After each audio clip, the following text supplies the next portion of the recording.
Gertrude Morris, known to all of us as Grandma, was a great woman. She was dearly loved by her family and her friends.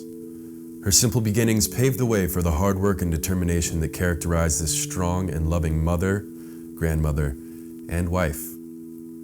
Grandma's childhood is best described as both humble and wondrous. Grandma stuck with her old-fashioned ways. She always preferred to have a one-on-one visit with a neighbor rather than a phone call. When her children or grandchildren were wrapped up with all the latest technology, she would gently remind them, step outside and breathe in the air, or look at someone in the eyes today and tell them that they're beautiful.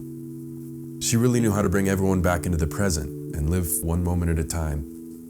Of course, it was a shock to all of us that our spunky and sharp country girl of 87 years left us so suddenly.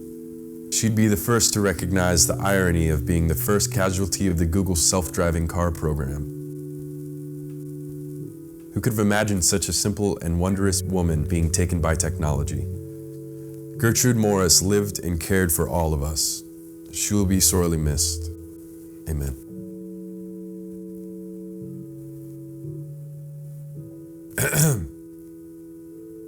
Amen. Is anyone even listening?